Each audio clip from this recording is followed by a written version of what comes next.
Ini adalah mesin uap jenis 3 yang pernah saya buat di video sebelumnya. Namun mesin ini saya kombinasikan dengan beam engine.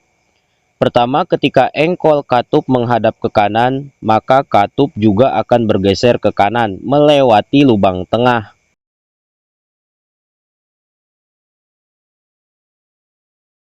Kemudian uap masuk melalui lubang tersebut yang mengalir langsung ke silinder piston. Sebelum masuk ke langkah pergerakan, mari kita pahami engkol piston ini berada di posisi yang hampir sama seperti posisi engkol katup. Tapi ini hanya beda sedikit, Pak. Maka dari itu, tata letak dua engkol ini harus disetting yang hampir sama. Maksudnya, ketika engkol piston di posisi atas, maka engkol katup juga agak sedikit menghadap ke atas. Tapi jangan disamakan, Pak. Jangan engkol piston di atas, engkol katup juga di atas. Nah itu jangan ya, tapi agak-agak menghadap ke kiri lah atau ke kanan. Nah, settingan posisi engkol seperti itu perhatikan baik-baik. Ketika engkol katup di posisi kanan, maka engkol piston ada jangka atau luang untuk bergerak ke bawah. Nah, kan? Itulah kenapa settingan dua engkolnya harus seperti huruf V, yaitu kurang dari L. Ya, hampir-hampir masuk ke L lah, Pak. Coba kita ulangi lagi. Ketika engkol katup di posisi kanan, maka kepala katup juga akan bergeser ke kanan melewati lubang tengah. Pada saat itulah uap masuk melalui lubang tengah tersebut, lalu masuk ke silinder piston dan mendorong piston ke atas. Lalu apa yang terjadi ketika piston terdorong ke atas? Jawabannya, perhatikan juga engkolnya akan terdorong bergerak ke bawah.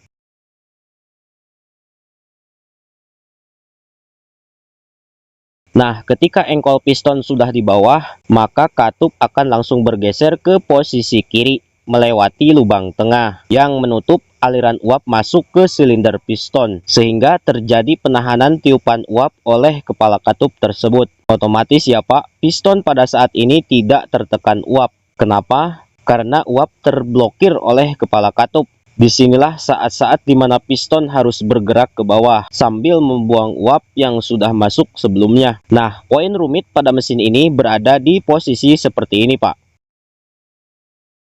Ini ada hubungannya antara tekanan uap dengan roda gila. Perhatikan, pada saat piston hendak ke bawah membuang uap, ini kan sebelum piston ke bawah, posisi kepala katup ini menutup lubang yang menuju ke silinder piston, alias menghentikan tekanan uap pada piston. Nah, pertanyaan rumitnya, kok bisa piston ini bergerak ke bawah membuang uap? Sedangkan di sini, posisi kepala katup menutup aliran tekanan uap. Kalau jawabannya, ya kan karena kepala katupnya menutup aliran uap. Jadi piston kan bisa turun ke bawah sambil membuang uap tuh. Nah itu jawaban yang salah, Pak. Kalau memang piston bisa turun ke bawah karena memang aliran uap tertutup oleh kepala katup, bagaimana kalau tekanan uapnya lebih besar? Nah ini. Kalau kita lihat seperti ini kan kepala katup ya Pak. Sedangkan di sini uap terus-terusan menekan kepala katup. Apalagi tekanannya sangat-sangat besar. Apa bisa kepala katup ini melawan tekanan uap yang besar? Sedangkan kalau tekanan uapnya besar, otomatis kepala katup akan terdorong oleh tekanan uap tersebut. Hingga yang terjadi piston gagal turun ke bawah membuang uap. Karena kepala katup tidak kuat menahan tekanan uap yang terus-terusan menyembur.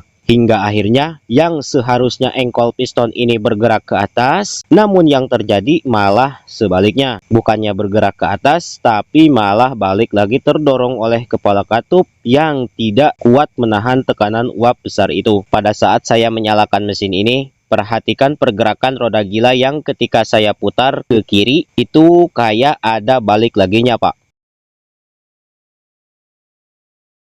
Tuh kan Pak.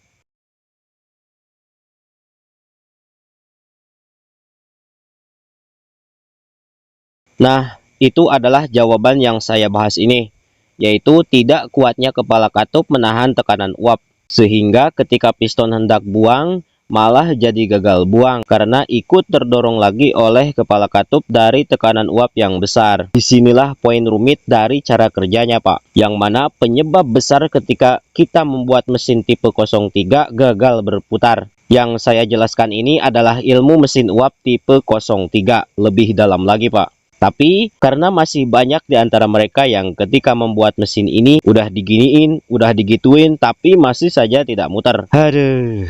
Khususnya bagi para pemula yang baru-baru pemula pisan, saya sarankan jangan dulu membuat jenis yang inilah. Coba dulu jenis yang lain. Tapi saya sarankan untuk para pemula, ada jenis mesin uap tipe 05. Itu adalah mesin uap yang paling bawah.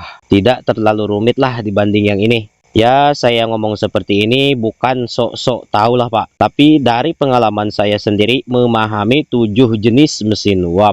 Kok Bang, punya lu itu bisa muter, piston bisa buang, engkol bisa naik ke atas, sedangkan kepala katup melawan arus tekanan uap? Jawaban terakhir adalah dibantu roda gila. Jadi roda gila ini mampu menaikkan poros engkol piston dan menahan tekanan uap pada kepala katup. Maka dari itu saya sarankan untuk bobot roda gilanya agak sedikit berat lah. Tapi jangan terlalu berat juga Pak. Kesimpulannya, katup membuka lubang tengah, lalu uap masuk ke silinder piston dan mendorong piston ke titik atas. Pada saat piston di posisi atas, kepala katup sudah otomatis menutup lubang tengah, menahan tekanan uap, dan piston membuang uap yang sudah masuk sebelumnya.